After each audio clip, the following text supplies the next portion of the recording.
한 것 중에 질문할 거 있을까? 괜찮아?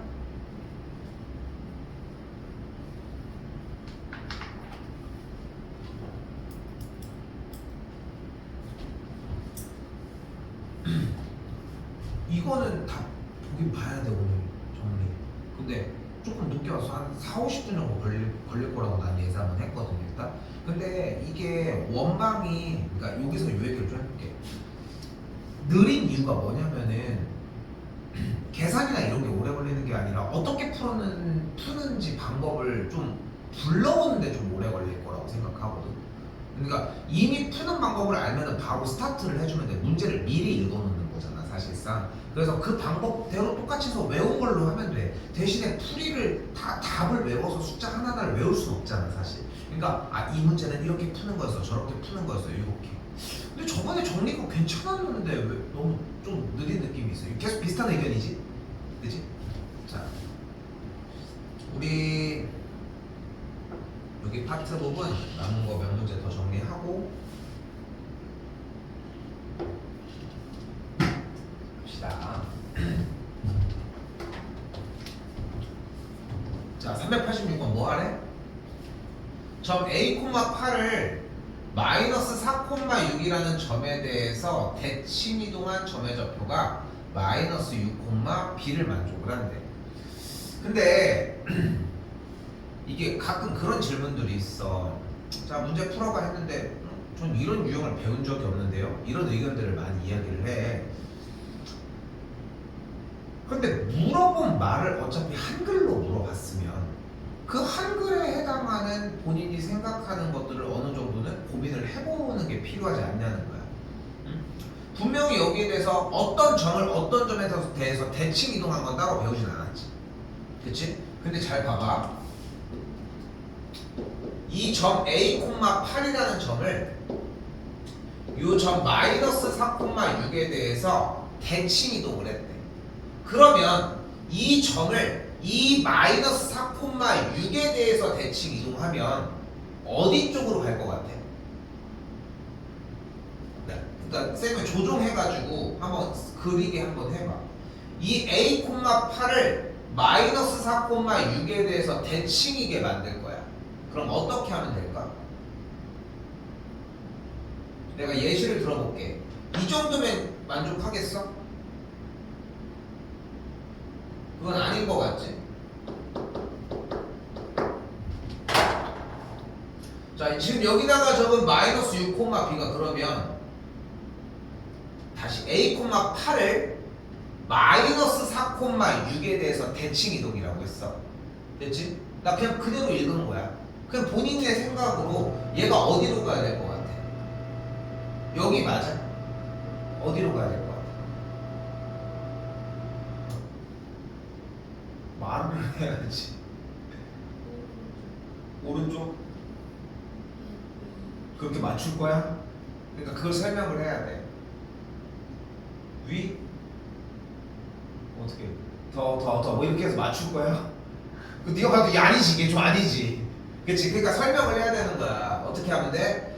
A, 8에서 마이너스 4,6을 향해 연장선을 그어줘요. 됐어? 그럼 그 위에만 있으면 돼? 그럼 어디 있으면 돼? 지금 연결한 거리만큼 같은 거리에 있는 위치에다가 위치하면 될 것 같지. 그리고서 다시 재구성을 해봐.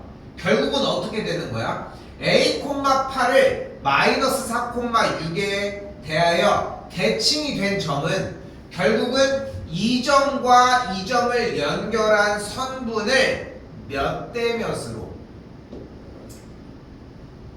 2대 1로 외분하는 점에 위치인 거야. 외분이 좋아. 내분이 낫잖아. 그럼 내분으로 따져보면 결국은 뭐가 되는 거야? 결국은 이 중간에 있는 대칭이 되는 점 마이너스 4,6은 A, 8과 마유, B의 중점인 거야. 중점 어떻게 구해? 2분의 2의 합. 끝났지 그럼. 자, 아까 쌤이 시작할 때 뭐라고 했냐면 누군가는 그러는 거야. 쌤, 전 이 유형 안 배웠는데요. 이것도 안 배운 게 맞아. 근데 읽어서 상황 파악을 해보니까 어때? 그냥 알고 풀기만 하면 되는 문제였던 거야. 그치? 자, 그래서 어떻게 구해주면 돼? 공식 안 해도 되겠지? 정리 안 해도 되겠지? 그대로 이렇게.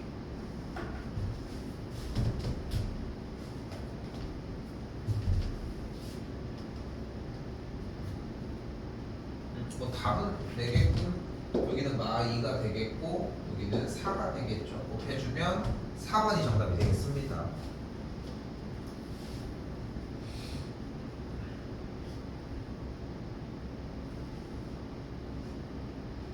자, 일단 방금 풀었던 문제는 어떤 점에 대하여 대칭 이동을 시켰더니 결론적으로 그 세 개의 점이 가운데 있는 대칭이 되는 점을 중점으로 갖고 있는 상태였다.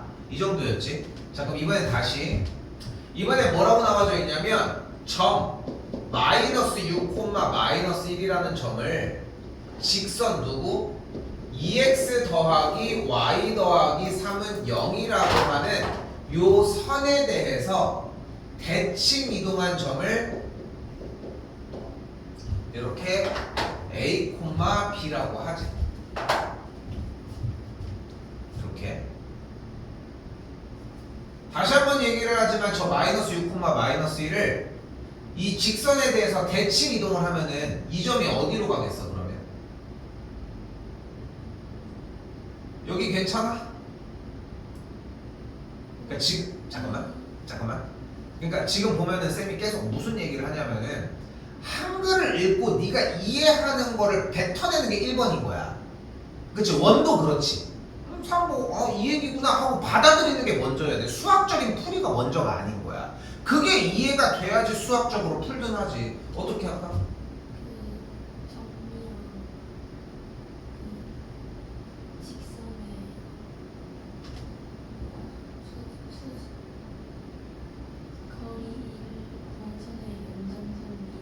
거리를 구해서. 근데 자, 너무 좋아. 표현이 조금만 더 다듬어지면 좋겠어. 전 마이너스 6, 마이너스 1에서 수선의 발을 내린. 됐죠? 수선의 발. 거리의 표현이 되게 좋았어. 근데 그 표현이 수학적으로 표현을 했을 때 수선의 발이라고 표현을 하면 되고, 수선의 발을 내린 선의 연장선에 대하여, 맞지? 생각하는 표현 맞지? 거기에 대해서 어떻게?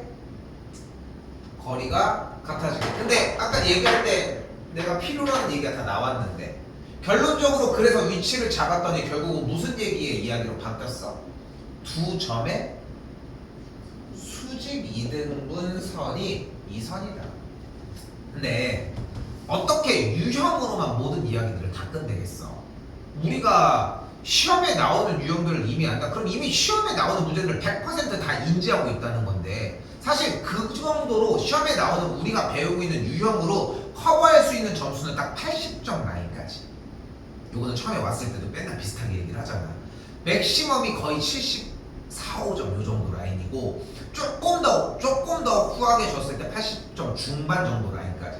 그리고 80점 중반에 그 라인도 약간 럭키 펀치도 좀 필요한 거고 더 확장에 대한 개념을 내가 이만큼의 동그라미를 그릴 수 있어? 그럼 밑에 있는 안쪽에 더 작은 그림은 그릴 수 있어? 근데 더 크게 그리려면 손을 조금 더 들게 하면 돼? 이런 동작들을 배우면서 다른 것들을 더 확장할 수 있는 능력이 필요한 거야. 그 이상은. 근데 지금 우리는 지금 현 시점에 솔직히 100점 맞으면 너무 좋겠지만 첫 번째 목표가 100점이 아니잖아요. 일단. 그러니까 첫 번째는 일단은 안정적으로 저점을 높이자는 거고 그렇게 하려면 일단 유형이 필요한 건 맞아. 근데 지금 되게 중요한 얘기들을 계속 잘해주고 있는 거야. 어쨌건 간에 점의 직선에 대해서 대칭 이동한 상황을 보고서 이 점을 파악을 해봤더니 아까 얘기한 것처럼 거리를 측정할 때 선 수선의 발을 내린 선의 연장선의 반대쪽 위치에 있을 거고 다시 한번 재구성을 했더니 결론적으로 두 점의 수직 이등분선이라고 이야기를 할 수 있다. 그럼 어떻게 정리가 된다? 수직 이등분선이니까 이 직선 y는 마이x 빼기 3이라는 직선에 대해서 두 점을 연결한 직선의 기울기 뭐야? a 빼기 마이너스 6분의 b 빼기 마이너스 1이 지금 이 친구와 기울기의 곱이 마이너스 2분의 1 마이너스 1, 2분의 1이 나와야 되는 걸 볼 수 있겠고 두 점의 중점 2분의 a 마이너스 6 콤마 2분의 b 마이너스 1이라고 하는 점을 지나야 하니까 2 곱하기 2분의 a 마이너스 6 더하기 2분의 b 마이너스 1 더하기 3을 0이라고 할 수 있겠죠. 뭘 기준으로 세웠는지 이해돼? 수직 이등분선 정리하는 거? 그럼 위쪽 줄에서 정리된 식이 2b 플러스 2의 값이 a 더하기 6을 만족하니까 2b의 값이 a 더하기 4를 만족하겠고 이쪽에 뭘 날리냐 이쪽에 6으로 바꾸지. 그럼 정리하면은 2a 마이너스 12 더하기 b 빼기 1 더하기 6이니까 정리해준 게 2a 더하기 b의 값이 7이 되는 걸 볼 수 있겠죠.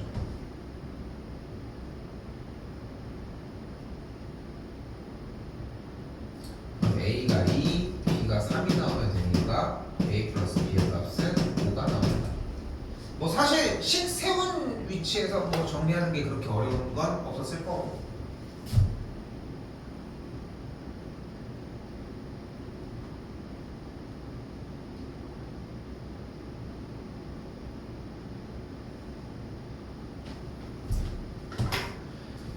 자, 이번에 394번에서는 일단 방정식 f의 x, y를 나타내는 도형이 이렇게 생겼을 때 이 표현으로 만들어내고 싶대. 근데 어쨌건 간에 지금 보이는 저 f의 x, y라는 표현을 f의 y, x로 바꾸려면 일단 x 자리랑 y 자리를 바꿔줬다고 이야기할 수 있겠지. 근데 우리가 알고 있는 x와 y를 바꿔주는 이동이 대칭 이동 중 어떤 이동이야?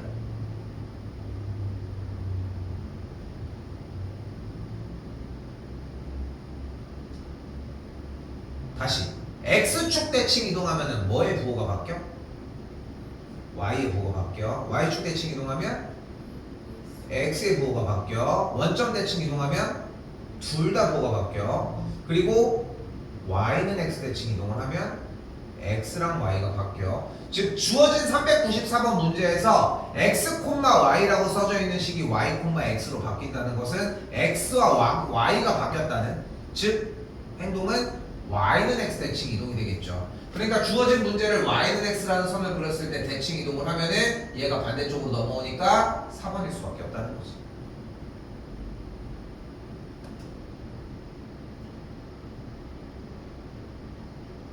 됐어요? 여기 y는 x라는 선을 딱 그려주게 되면은 요거에서 대칭 이동이 되면은 반대쪽으로 넘어갈 거야. 그럼 이 그래프가 이쪽으로 넘어가겠지. 거울이라고 생각하시면 돼. 그 선 기준으로 반대쪽으로 넘어와봐 그러면서 이제 모든 선들이 이제 뒤집혀진다고 생각하시면 돼. 이렇게 책 덮이듯이.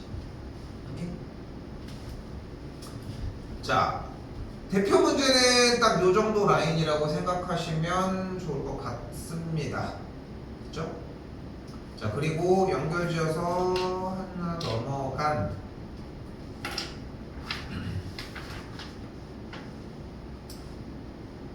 집합으로 가보도록 합시다.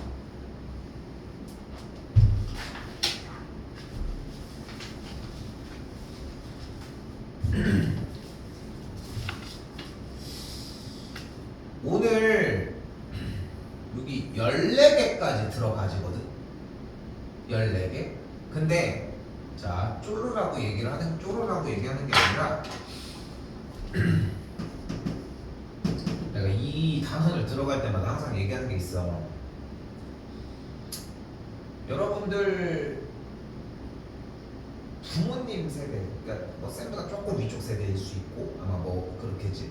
그런 뭐 쌤 또래 이 세대들은, 우리의 부모님들은, 쌤 부모님만 해도 대학 나오시지 않은 분들도 훨씬 많고, 물론 계시기도 하겠지만 뭐 고졸도 당연하게 자연스럽게 많고, 뭐 그러다 보니까 내가 공부하는 과목에 대한 이해가 생각보다 그렇게까지 많이 높지 않은 경우들이 솔직히 많았어.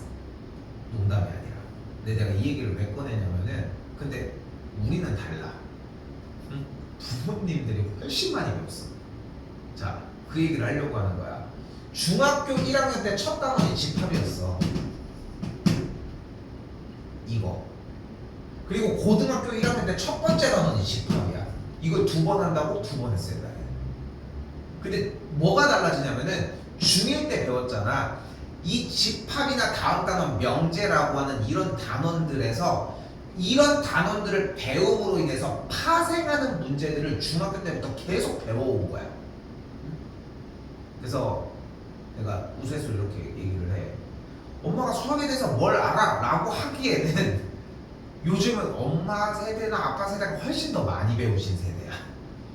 우리가 한 거는 쌤이 배웠던 거에 3분의 2밖에 안 배워.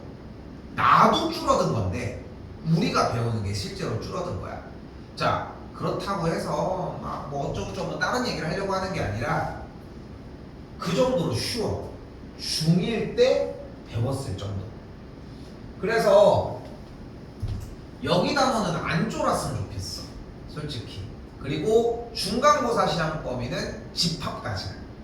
아직 중간고사 범위가 안 끝난 거야. 근데 속도가 조금 날 거야. 오늘 한 단원, 목요일날 한 단원만 집합은 그냥 끝나질 거고 거의 끝남과 동시에 시험 대비도 거의 한 80% 완료가 될 겁니다.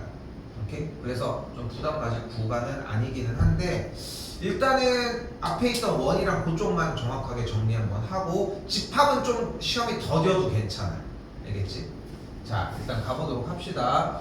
자, 그래서 좀 이쪽은 위쪽에 있는 용어들을 다 정리를 해놨는데 오늘 다 외워질 겁니다.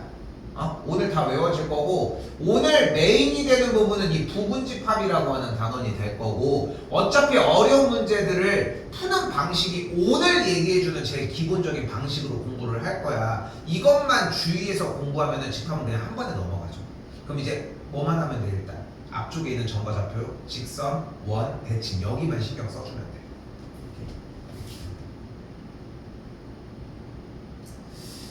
자, 일단은 집합은 무엇이냐면은 자, 우리가 운동장에 있는데 그러니까 나와 있으라고 해서 이렇게 나와 있었어. 근데 이제 1학년, 2학년, 3학년 막 섞여 있는 거야. 근데 갑자기 누가 나오더니 집합이래. 근데 쭈뼛쭈뼛 가긴 하지만 뭐 일사불란하게 다 모이진 않잖아.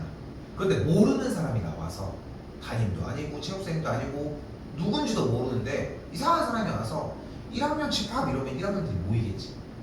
그치? 안 그런데 모여. 사람이 그렇게 되더라고. 왜냐면 지칭을 했잖아. 그래서 그런 거 있잖아. 뭔가 큰일이 났어. 그 CPR 그거 할 때 안 배웠어? 배우지 않았어? 거기에 검정색 티 입은 여자분 저기 뭐야 119에 신고해서 이렇게 지칭을 해야지 신고 안 되잖아. 들어본 적 있지 뭐 비슷하게. 그렇게 하는 것처럼 이렇게 사람이 그렇게 돼. 지칭을 하면. 즉 중요한 건 분명하게 정해놓으면 그걸 빠져나가기가 좀 힘들다는 거야.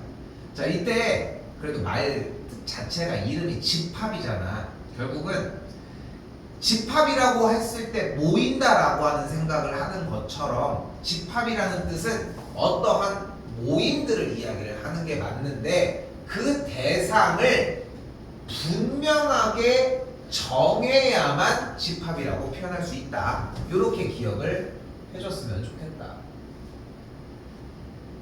자, 그럼 봐봐요.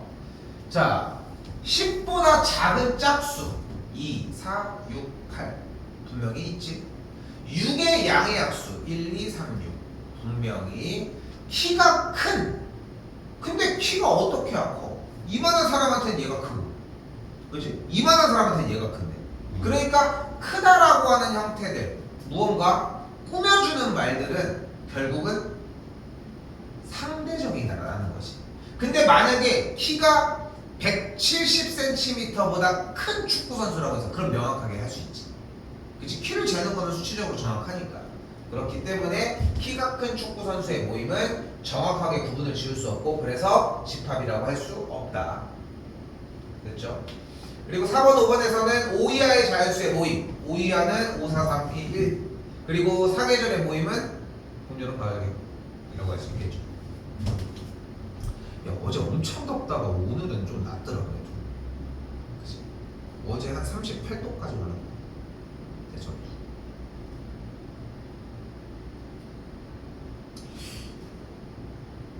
자, 이때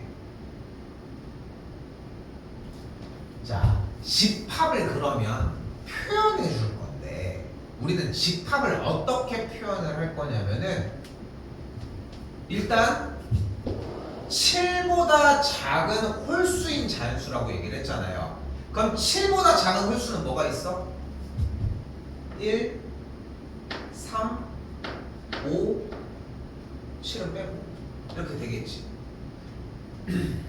자, 그때 이런 식으로 집합 안에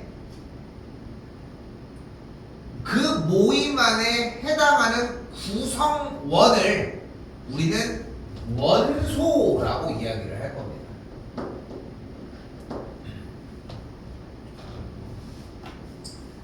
그리고 이 원소가 이 집합에 포함된다라는 표시를 하기 위해 이 1이라는 원소는 자, A라고 썼지만 읽을 때는 집합 A야. 됐지? 집합 A에는 1이라는 원소가 포함된다는 뜻으로 우리 부등호할 때 큰 쪽으로 입을 벌리는 것처럼 포함이 된다라고 하는 전체 주체 집합의 모임의 명 그쪽으로 입을 벌리고 안쪽에다가 선을 하나 그려주도록 할 거예요. 그래서 뭐라고 읽을 수 있는 거야? 1은 집합 A의 원소이다 라고 읽어주면 돼. 됐어요? 자, 그런데 집합 A의 원소에는 4가 포함되진 않지. 그래서 집합 A의 원소에는 4는 집합 A의 원소가 아니다라고 표현을 할 때는 이렇게 짝대기를 하나 그어서 등호가 아니다라고 하는 것처럼 이렇게 표기를 해줄 겁니다. 근데 굳이 이런 말을 던지진 않겠지 사실은. 그쵸? 그래서 보이는 거에서 원소가 된다는 것은 맞는 말은 2번만 된다는 걸 확인할 수 있겠지. 자, 분명한 건 요 단원이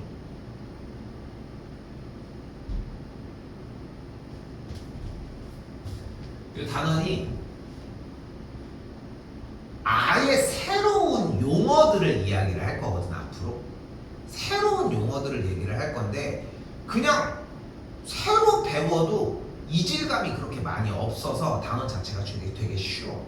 그렇게 이해하시면 될 것 같아요. 자, 그러면은 집합이라고 하는 정확하게 무언가를 특정할 수 있는 대상들의 모임을 집합이라고 했을 때 이 집합을 표현하는 방법은 세 가지가 존재를 합니다. 자, 다시 한번 집합의 구성원들을 우리는 원소라고 얘기를 했는데 1번 원소 나열법입니다. 됐어? 뭘 뜯어? 원소 나열법입니다. 그리고 두 번째는 뭐야? 조건 제시법이에요. 뭐를? 조건을 제시하는 거야. 1번 원소 나열법은 원소를 나열하는 거야. 그리고 맨 마지막 벤 다이어그램 그림입니다. 뭐처럼? 예, 이런 거. 그래서 TMI 이 벤이 사람 이름이야. 그래서 아무튼 벤 다이어그램은 그냥 벤이 만든 그림 이 정도 이해하시면 됩니다. 자, 가볼게요. 자, 일단은 벤 다이어그램으로 나타낸 집합 A가 있죠. 이거를 쌤이 임의로 원소가 지금 몇 개 있어 보면 자존심 상해? 4개 있죠. 그 4개를 그대로 표현을 해보면은 집합 A의 원소를 표현을 해볼게. 그러면 일단 집합 A의 원소를 표현할 때는 기본적인 원칙 중에 하나 무조건 중괄호를 쓸 거야. 그러면 집합 A의 원소다라는 표시인 거고 이렇게 중괄호를 닫아줄 거고 그 안에다가 원소를 뭐 솔직히 순서를 꼭 작은 순서부터 큰 순서 커지는 순서대로 쭉 나열을 해야 된다. 이런 규칙은 사실 없는데 기왕이면 보기 이쁘게 하는 게 좋잖아. 그래서 이렇게 그런 식으로 정의를 하면 되지 않을까 싶습니다. 됐죠? 그래서 어떻게 들어가? 4, 8, 12, 16 이렇게. 됐지? 자, 그리고 이렇게 생긴 이 집합을 조건제시법. 다시 뭐를? 조건을 제시하는 방법이야. 그걸로 나타냈을 때는 어떻게 되느냐고 묻는 문제입니다. 자, 그런데 여기서 조건제시법을 보는 방식이 되게 중요해. 자, 1번 봐봐.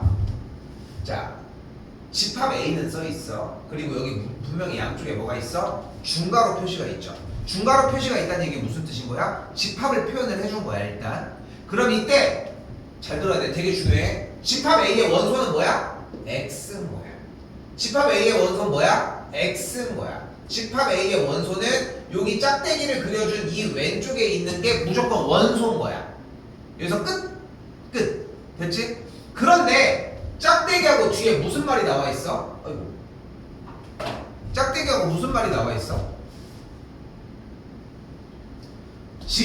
이때 원소 X의 설명이 있는 거야. X는 뭐라고 써 있어? 8의 양의 약수. 그런데 여기서 또 재밌는 건 뭐냐면 눈앞에 조건제시법이 있잖아. 풀이하는 건 간단해. 모든 조건제시법은 원소날법으로 바꿔주면 돼. 그럼 8의 양의 약수 뭐가 있어? 1, 2, 4, 8 이렇게 되겠지. 16의 약수 뭐가 있어요? 8, 16까지. 16 이하에 2의 양의 배수 누가 있어? 2, 4, 6, 8, 10, 12, 14, 16 있겠고 20 이하에 4의 양의 배수 뭐 있어? 4, 1은 4, 4, 2, 8, 4, 3, 12, 4, 4, 16, 4, 5, 20 됐죠? 20보다 작은 4의 양의 배수 뭐 있어? 4, 8, 12, 16 요 정도가 있겠고 그래서 똑같이 맞아떨어지는 거는 5번이라고 할 수 있겠죠. 됐어요? 생각보다 이제 보통 이제 어떤 막 특별한 방식으로 공부하는 게 아니라 막 하나하나를 막 다 써내가면서 하나하나를 요목조목 다 풀어내는 걸 이제 뭐 노가다라고 얘기를 하잖아. 이제 뭐 은어로 그런 얘기들을 많이 하는데 집합 문제가 의외로 노가다성으로 풀어내면 오히려 좋은 문제들이 되게 많아. 그래서 그런 느낌으로 받아들였으면 좋겠고 이런 건 자꾸 써주려고 했으면 좋겠다는 거. 모든 조건제시법은 원소나열법으로 바꿔주려 해야 한다.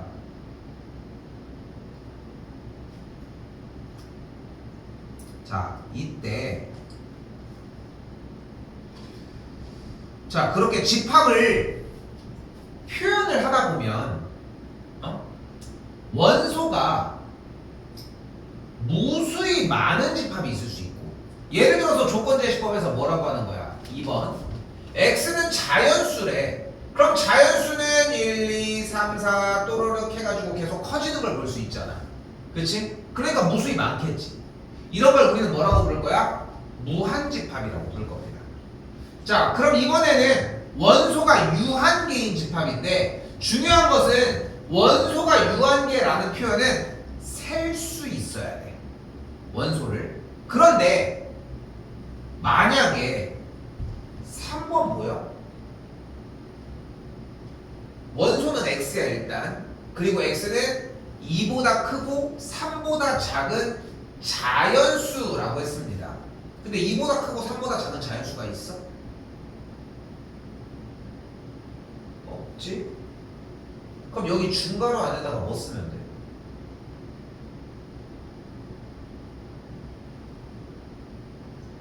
뭐가 있다고 했어? 없다고 했어? 그럼 안 써야지. 그럼 여기 안에 원소가 몇 개 있어? 몇 개 있어? 0개 있지. 셋지. 그래서 원소가 하나도 없는 집합을 우리는 공집합이라고 이야기를 할 거고 공집합은 그래서 유한집합이야. 자, 다시 한번 여기서 정확하게 해야 돼. 이거 한 문제 나와. 무한집합은 원소가 무수히 많은 거야. 근데 유한집합은 원소가 유한계야. 셀 수 있는 거야. 근데 여기서 착각을 하는 게 뭐냐면은 공집합을 무한집합이라고 생각하진 않는데 공집합을 유한집합이라고 생각하진 않는 게 문제인 거야. 근데 공집합도 뭐다? 유한집합이라는 거야. 왜? 유한집합의 정의가 원소를 셀 수 있는 거야. 오케이? 됐어 여기까지? 자 그리고 잘 봐요. 3번에 대한 표현에서 아무것도 안 썼잖아. 공집합을 표기하는 방법은 두 가지가 존재를 합니다. 하나, 중괄호를 써서 집합의 영역을 잡아주고 안에다가 아무것도 안 쓰는 방법이 한 번이야. 그리고 둘, 이거 아침 먹고 땡, 점심 먹고 땡, 뭐 저녁 먹고 땡, 뭐 이거 뭐 창문, 뭐 지렁이 이거 해봤? 이거 뭔지 알지? 뭐 이거였나? 아이고 무서워 이걸 봐가지고 이건가? 이것처럼 이거 아침 먹고 땡 이거잖아. 그 모양이야. 됐어요? 이걸 뭐라고 부른다? 공집합이라고 부릅니다. 자 분명한 건 뭐냐면 중괄호를 씌운 다음에 안에 아무것도 없는 상태가 이 꼴인 거야.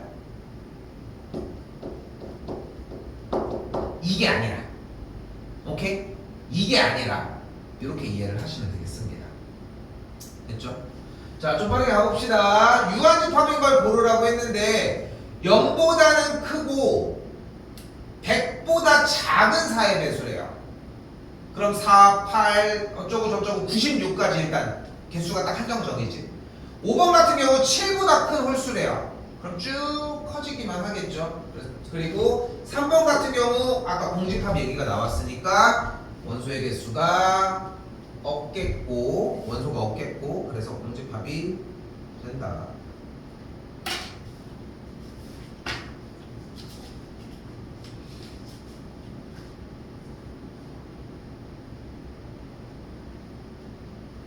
자 이때 한 번 더 표기 방법을 한 번 더 배워보도록 합시다. 자 여기 NA 이렇게 써져 있잖아. 자 뭐라고 쓸 거냐면은 써야 돼 이거 집합 A의 원소의 개수입니다.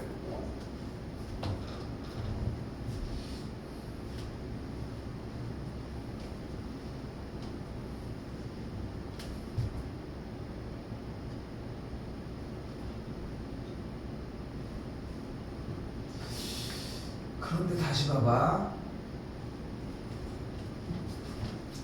질문 대답해야 돼. 집합 A의 원소가 뭐야?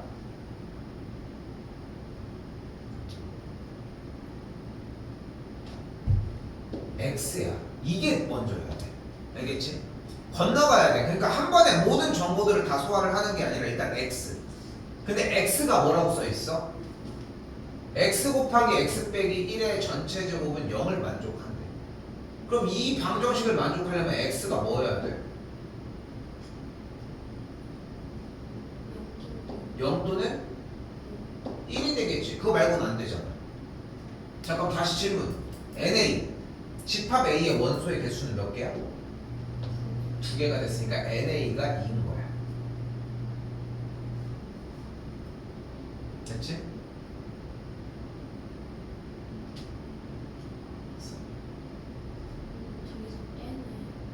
그러니까 NA 얘가 2인 거라고.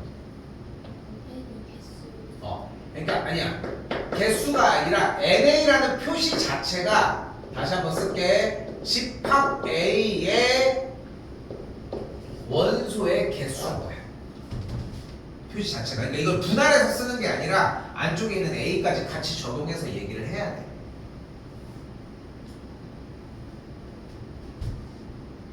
자, 다시 가볼게. 두 번째 줄 여기에 그럼 집합 B의 원소가 뭐야? X인 거야. 그치? X가 뭐야? 뒤에 보면 돼. 생각하라고 하는 게 아니야. X가 뭐래?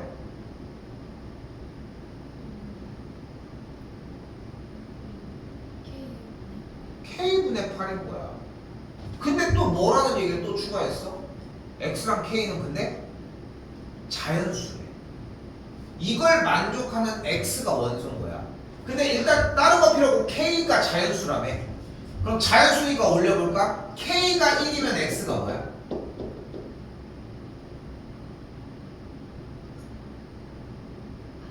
8. K가 2면 X가 뭐야? K가 3이면 X가 뭐야? 3분의 8. K가 K가 5면 K가 6이면 6분의 8, K가 7이면은 7분의 8, K가 8이면은 8분의 8, 1, K가 9가 되면은 9분의 8. 됐지? 이런 식으로 갈 거야. 그런데 X 또한 자연수가 될 거라고 얘기를 했잖아. 그러니까 X가 자연수가 되는 거는 여기 8, 여기 4, 얘는 안 되고, 여기 2, 안 되고, 안 되고, 안 되고, 여기서 1. 그리고 나머지는 8보다 자연수의 값이 분모가 더 커지면은 계산 결과가 1보다 작아 버리니까 자연수가 나올 수가 없지. 그러니까 더 이상 추가는 안 되지. 이게 이 집합반에서 아까 쌤이 얘기했던 노가다성이야. 근데 대부분 뭐 하는지 알아? 대부분 아우 막 완전 막 다들 막 컴퓨터들이야. 자연수 1, 2, 4, 8 그렇게 해서 양분. 그래서 딱 4개 집합비의 원소는 4개. 근데 이게 중요한 게 아니야. 그러니까 우리가 쉬운 문제만 풀고서 끝내자는 게 아니라 어려운 문제까지 지금 시점부터 대비를 해야 돼. 근데 분명한 건 뭐냐면은 이렇게 생긴 소스를 그렇게, 그러니까 답만 보면은 어렵진 않아. 1분의 8, 2분의 8, 4분의 8, 8분의 8. 그래서 4개가 나와. 이건 사실 보면 어려운 게 아니지. 왜냐면 그 계산을 받아들이는 건 어려운 게 아니야. 그런데 그 계산이 어떻게 해서 나왔어? 여기 뒤에 x가 k분의 8의 꼴인데 x와 k가 모두 자연수를 만족하는 상태에서의 x 값을 원소로 갖는다고 얘기를 했잖아. 그래서 k를 올려봤더니 1, 2, 3, 4, 5, 6, 7, 8. 쌤이 8까지만 했어? k가 더 올라갈 수 있는 거잖아. 90, 11. 근데 k가 8을 넘어서는 순간 분모가 훨씬 커지면 x 자체는 1보다 작으니까 계산을 해봤자 약분이 돼도 의미가 없지. 이해됐어? 그렇기 때문에 여기까지도 공부를 해놔야 맞다. 조금 개념이 우리가 생각하는 것보다는 조금은 더 붙들고 끝에까지 도달을 하시는 게 좋다. 오케이?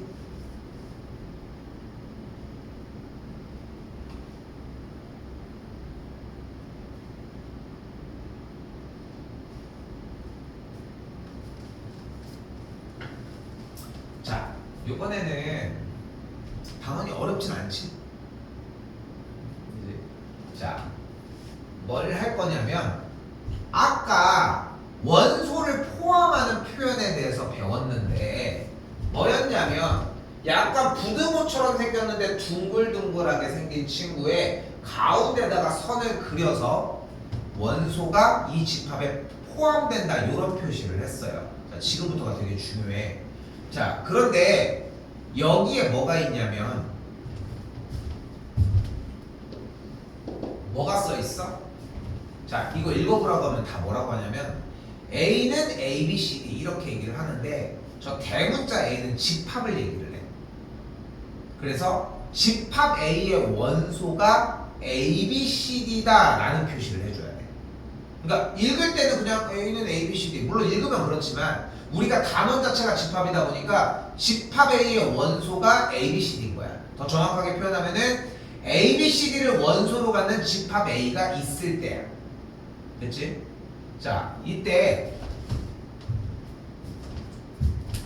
집합끼리에 대한 포함 관계를 할 때는 똑같이 방향성은 맞춰주는데 가운데 이빨이 없어. 자, 근데 집합끼리의 표현이 이렇게 된다고요? 이렇게 생각할 수 있는데, 자, 잘 봐. 학교라는 집합이 있어. 그리고 1학년이라는 집합이 있지. 그리고 1반이라는 집합이 있을 거야. 그리고 그 구성원에 1분단, 2분단, 3분단이라는 분단이 있을 수 있어. 그리고 그 분단에 또 줄이라는 집합이 있을 수 있어. 그런 표현으로 생각하시면 돼요.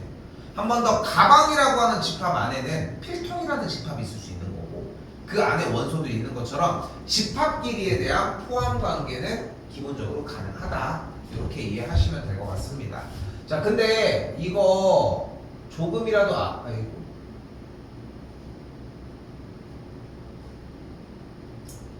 조금이라도 안 헷갈리게 하기 위해서 내가 장치를 좀 해볼게. 잘 봐요. 현재 집합 A의 원소가 보이는 것처럼 A, B, C, D 원소가 몇 개야 지금? 진짜 물어보는 거야. 4개야. 이따가도 해야 돼. 4개야. 자, 모든 원소에 대해서는 무조건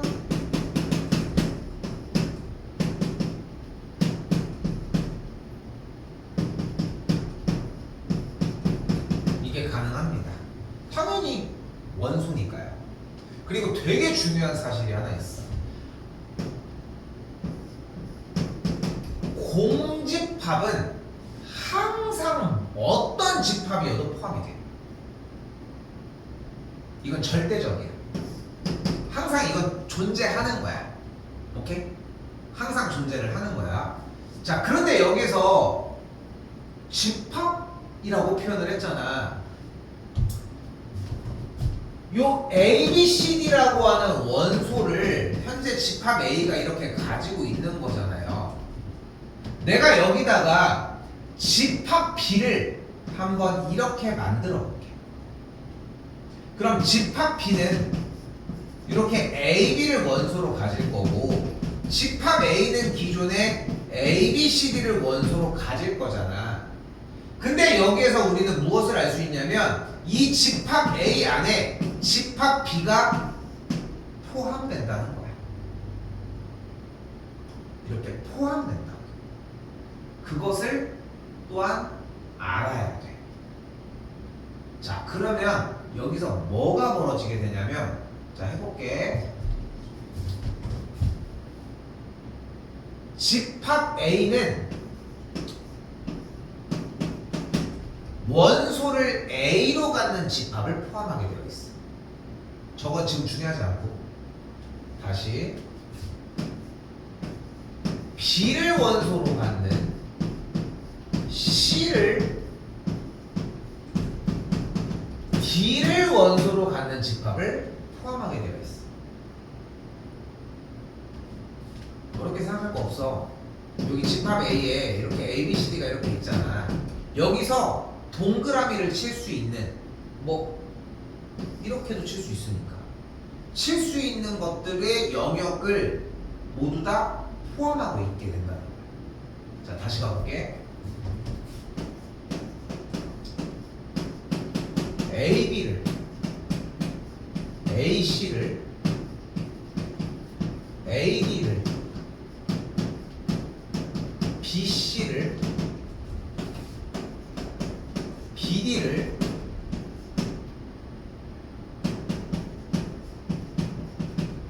CD를 갖고 있는 원소들도 이렇게 집합 A에 포함이 되게 되어 있어. 다시 한 번 더. ABC를, ABD를, ACD를, BCD를,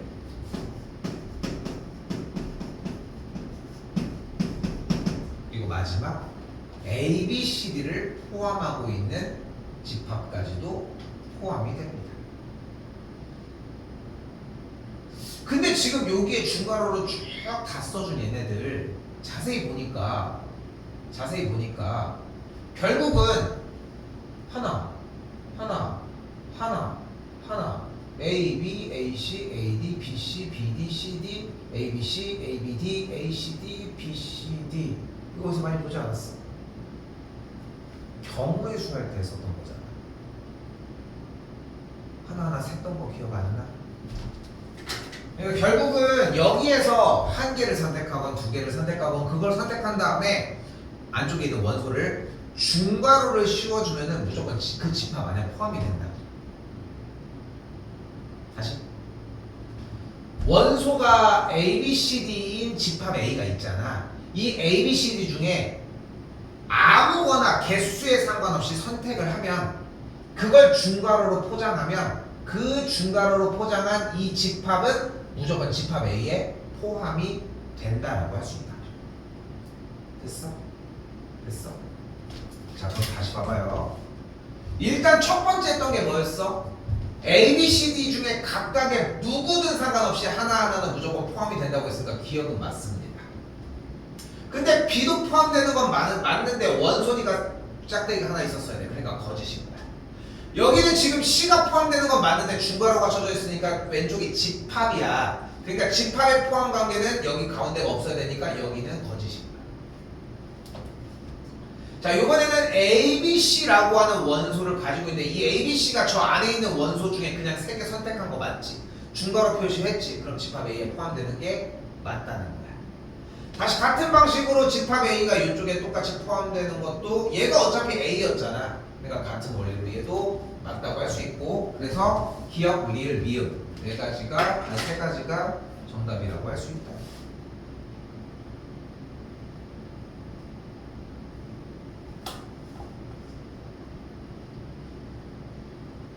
조금 쉬었다가 일단 보도록 하겠습니다. 자,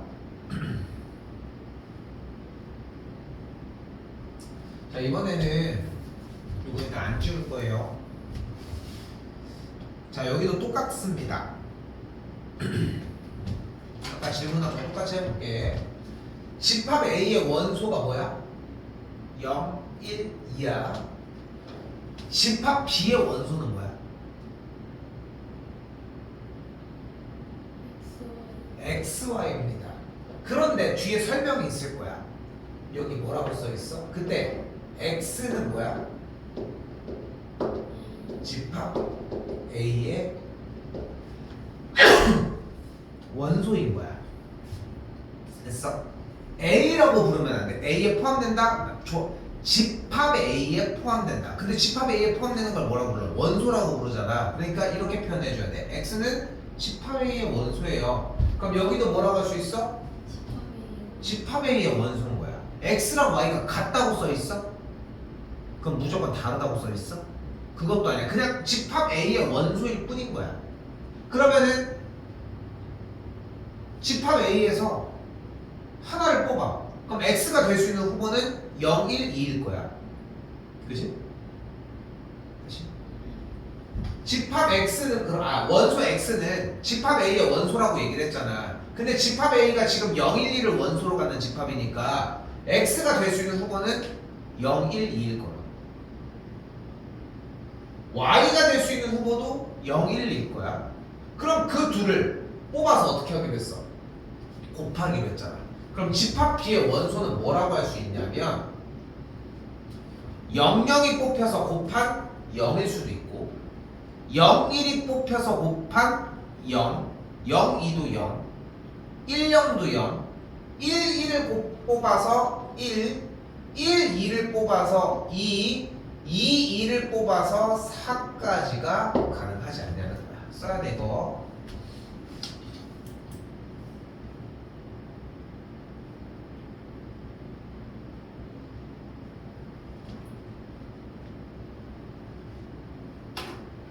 왜 0, 1, 2, 4 나오는지는 괜찮아. 그럼 다시 한번 이번에는 집합 C로 가보도록 합시다. 집합 C의 원소는 이번에는 뭐래? X 더하기 2Y야. 근데 X가 뭐야? 집합 A의 원소야. B가 다시 Y가 뭐야? 집합 A의 원소인 거야. 그러면은 XY가 집합 A의 원소인 상태에서 각각을 넣어서 Y는 2배, X는 그대로 더해주게 되면 나올 수 있는 후보는 0, 1, 2, 3, 4, 5, 6까지가 모두 가능합니다. 이해돼? 그냥 다 섞어서 넣으면 맨 마지막에 2를 넣어서 6까지. 그럼 여기서 집합 ABC가 모두 다 오픈이 됐고 이때 포함 관계는 집합 C가 제일 크고 그 다음에 얘를 포함하고 순서니까 1번이라고 할 수 있다.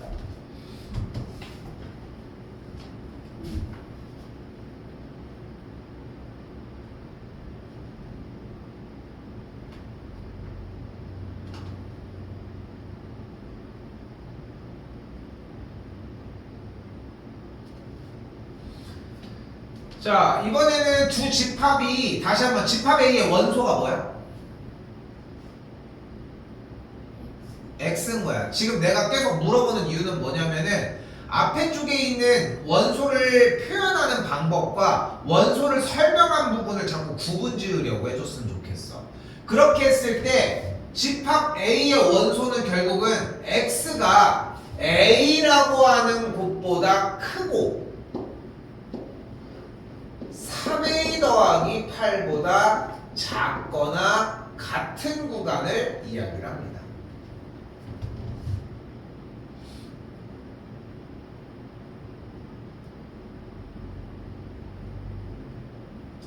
자, 그리고 집합 B는 원소 X가 0과 3 사이에 있다라고 이야기를 하면 되는데, 근데 여기서 뭐라고 써 있어? 집합 B가 집합 A의 안에 포함된대. 근데 지금 우리가 수직선상에 어떤 범위로 X 값을 나타내고 있잖아 지금. 근데 집합 B의 원소, 집합 B가 집합 A에 포함이 된다고 했으니까 당연히 집합 B를 표현을 하는 범위가 이 안쪽으로 들어가면 되겠지. 그래서 무슨 단원으로 갑자기 전환이 돼? 공통수학 원에서 했던 부등식. 자, 그럼 어떻게 되는 거야? A는 0보다 어때야 돼? 이렇게 포함을 하려면 A가 0보다 어때야 돼? 다시 작거나 같아야 돼. 자, 잘 봐. 잘 봐. 같아도 되는 이유가 뭐냐면, 이해된 거야? 같아도 되는 이유가 뭐냐면, 지금 바깥의 집합 A의 왼쪽 경계선은 왼쪽의 경계선 A 자리를 포함하지 않아. 오케이? 자, B라고 하는 집합 안에 왼쪽의 경계선 0도 자기 자리를 포함 안 해. 그러니까 자기들이 서 있는 자리는 자기 게 아니야. 그러니까 걔네들이 같이 있어도 집합 A가 집합 B를 포함하는 데는 전혀 이상이 없는 거야. 됐을까? 자, 여기도 마찬가지. 3과 3A 더하기 8은 3A 더하기 8이 3보다 더 커야 하는 건 이해되지. 근데 여기는 같아도 돼. 근데 재밌는 건 이쪽에서 같아도 되는 이유는 충분히 이해되지. 왜냐면 얘가 더 많이 가지고 가니까. 그러니까 그리고 얘는 이 자리를 못 가지고 가니까 같은 자리여도 상관이 없다라고 얘기할 수 있겠지. 됐죠? 넘어가서 정리해주면은 A 값이 마이너스 3분의 5보다 이쪽은 0보다 작거나 같다라고 할 수 있겠고, 그럼 만족하는 A 값은 마이너스 1과 0. 그래서 A는 2개가 된다.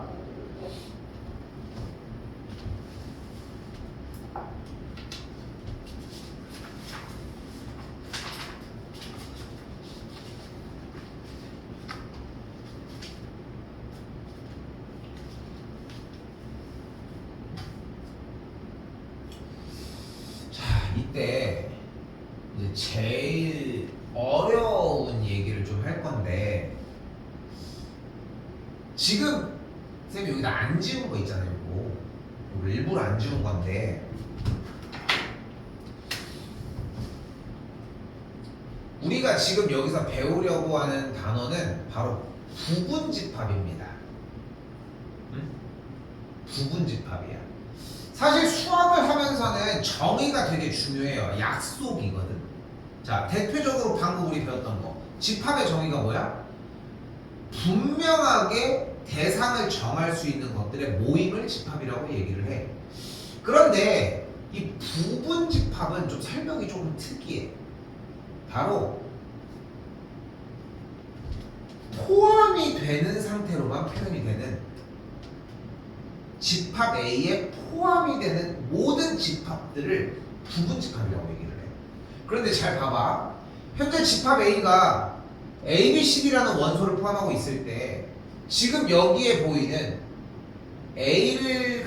원소의 개수가 하나인 A, B, C, D, 두 개인 A, B, A, C, A, D, B, C, B, D, C, D, 세 개인 A, B, C, A, B, D, A, C, D, B, C, D, 원소가 4개인 A, B, C, D까지 모두 다 여기 포함된다라고 얘기를 했잖아. 맞지? 지금 눈에 보이는 여기 포함되는 표시펜 얘네들 모두 다를 이 집합의 부분집합이다 라고 이야기를 합니다. 자, 이거 써야 돼. 61번은 자, 그럼 봐봐. 일단 집합 A는 9의 양의 약수라고 했으니까 약수는 1, 3, 9 원소가 3가지라는 걸 볼 수 있겠지.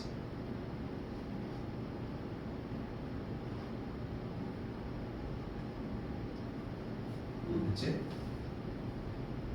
그때 이 3가지의 원소를 가지고 있는 이 집합 A에 대하여 집합 A에 포함되는 집합을 모두 구하라고 했대. 근데 아까 시작할 때 하나 얘기를 했어. 모든 집합은 무슨 집합? 이거 이름 뭐였어?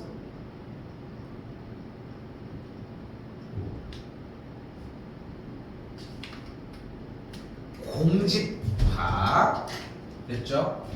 이름이 공집합이었습니다. 모든 집합은 공집합을 포함하게 되어 있어. 그래서 이거를 공집합은 모든 집합의 부분집합이다라고 이야기를 합니다. 공집합은 모든 집합의 부분집합. 그래서 일단 포함이 되는 집합을 모두 세라고 했는데 첫 번째 공집합이 먼저 됐지? 그리고 이번에 원소의 개수가 하나인 집합을 쓸 건데 써야 돼. 원소의 개수가 하나인 건 1, 3, 9 이렇게.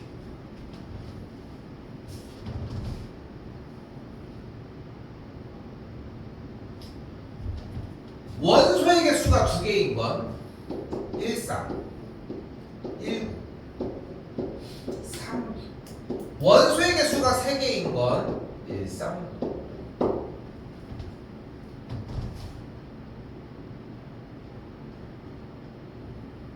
그런데 집합 X가 자기 자신은 되지 않았으면 했다고 했으니까 얘는 뺄 거야. 오케이? X 쳐주면 돼.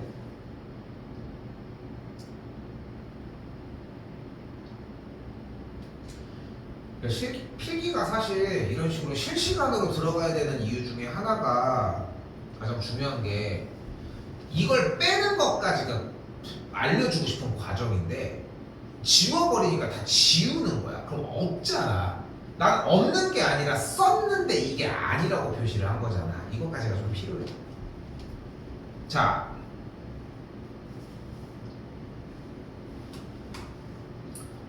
이번에는 복소수의 복소수가 아니라 집합이 같음인데 이것도 안 어렵습니다. 자, 봐요. 두 집합 어떤 거 있어? 원소가 1A4인 집합 A가 있고 원소가 1B제곱 B제곱 빼기 1인 집합 B가 존재를 합니다. 이때 그 두 집합이 서로 어떻대? 집합이 서로 같다. 자, 집합이 서로 같다는 얘기는 무슨 뜻으로 해석할 수 있다? 각 집합의 원소가 모두 동일하다는 거야. 개수도 모두다.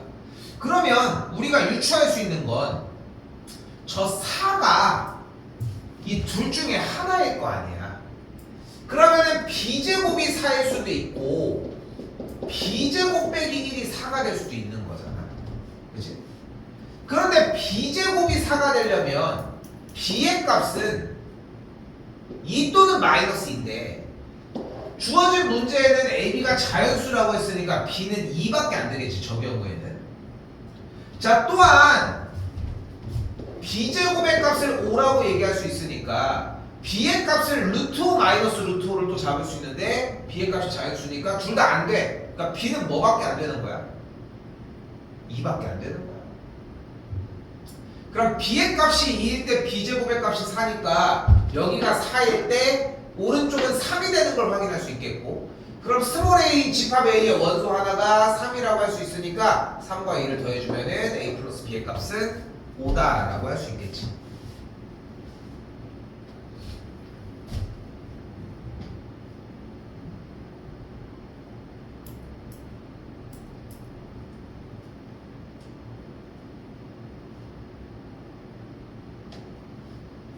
그렇죠? 자, 그런데 봐봐. 결국은 이거 좀 지우면서 얘기를 해보.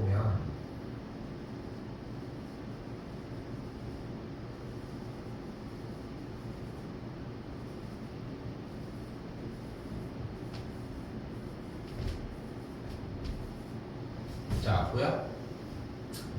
지금 얘네들이 공집합을 포함을 해서 지금 여기다가 적은 얘네들이 결국은 집합 A의 부분 집합들을 다 적은 거야. 이 개념을 좀 이해돼? 이거를 60개까지는 셀 준비를 해야 돼. 자, 봐봐. 잘 들어야 돼. 여기까지 중간고사 시험범위라고 했잖아. 미리 얘기를 해주는 거야. 내 말 더럽게 안 들어. 내가 쌤이 불필요한 방법으로 오래 걸리게끔 공부를 시키고 싶은 게 아니잖아. 나도 빠르게 알려주고 싶어.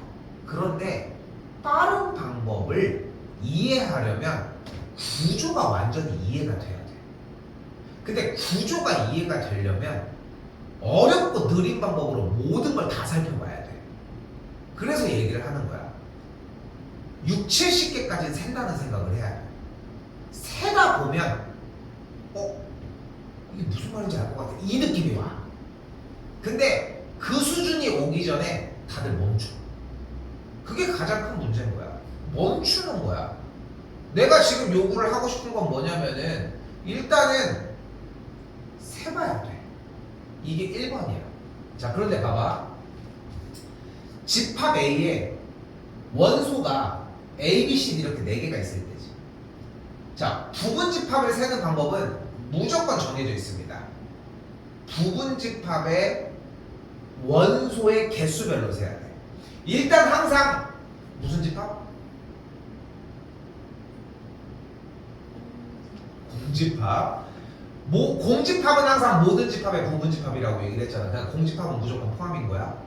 원소의 개수가 하나인 녀석은 A인 거. 저요, 저요, 저요. 이렇게. 원소의 개수가 2개인 거는 AB, AC, AD, BC, BD, CD. 원소의 개수가 3개인 건 ABC, ABD, ACD, BCD. 근데 여기 마지막에 3개짜리 셀 때 약간은 비밀이 있었어. 자, 말해봐.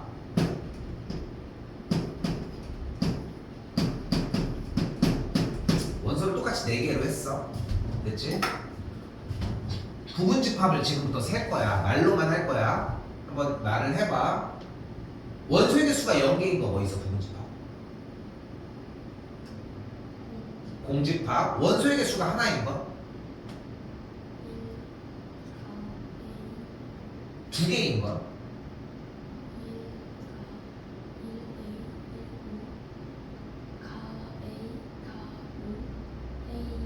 3개인 거?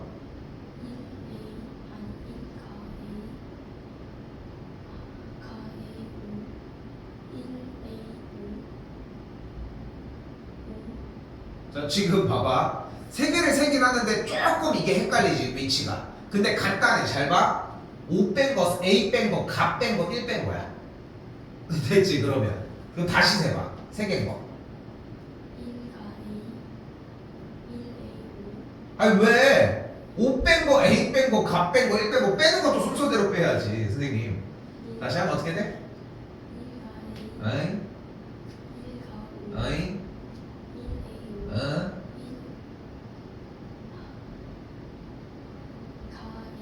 됐죠. 어떻게 셌는지 이해됐지. 마지막 1과 A는 당연히 되는 거고. 됐지? 근데 3개짜리로 세더라도 어떤 느낌이었으면 좋겠냐면은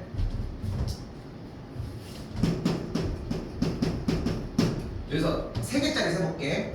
1, 2, 3, 1, 2, 4, 1, 2, 5, 1, 2, 6, 1, 2를 박아놓고 여기다가 1, 3, 4, 1, 3, 5, 1, 3, 6, 1, 4, 5, 1, 4, 6, 1, 5, 6. 그럼 1이 끝난 거야. 2, 3, 4, 2, 3, 5, 2, 3, 6, 2, 4, 5, 2, 4, 6 이런 식으로.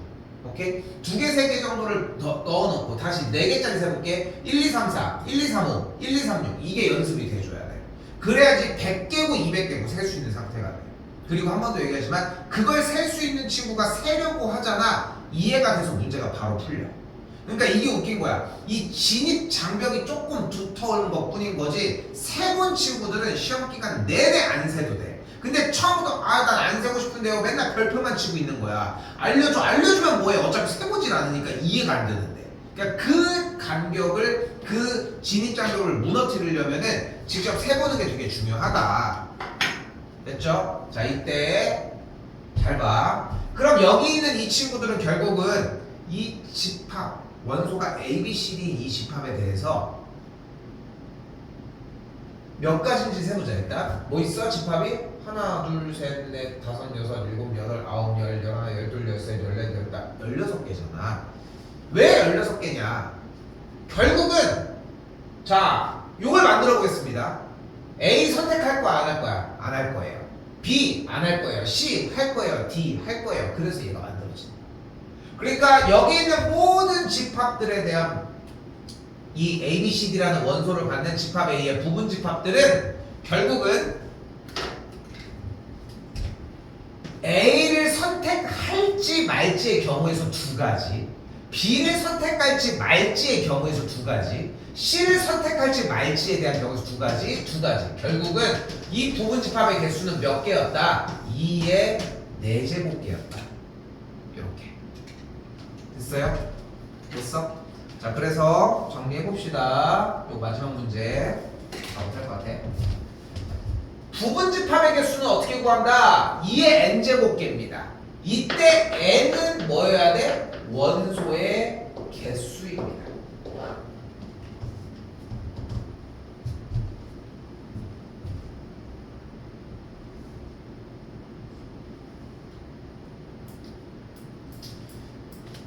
자, 이때 진 부분 집합은 무엇을 얘기하냐면은 모든 부분 집합들 중에 자기 자신, 왜냐면 부분 집합이 의미하는 게 약간 내가 포함할 수 있는 녀석들을 이야기를 하는 건데 거기다 대놓고서 자기 자신이 똑같은 걸 포함한다고 하는 건 좀 약간 억지가 있는 느낌인 거야. 그래서 진이라는 말을 붙여서 진 부분 집합은 자기 자신은 뺀 나머지.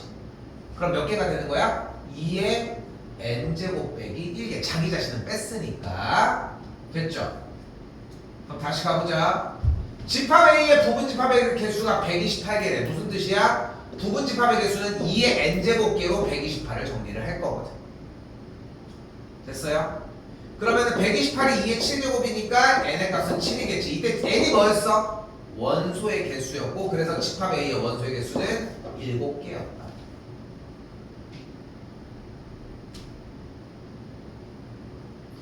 또한 집합 B의 진 부분 집합의 개수가 63개라고 했는데 진 부분 집합의 개수는 자기 자신을 뺀 나머지니까 뺀 게 63개였다는 얘기는 부분 집합의 개수가 64개라는 걸 볼 수 있겠고, 그럼 집합 B의 부분 집합의 개수는 몇 개였다? 6개였다. 그렇게 해서 빼주게 되면은 1이 나오는 걸 확인할 수 있다. 조금 빠르게 얘기하면 얘기할 수 있는데 여기서 뭐 욕심낼 거 없고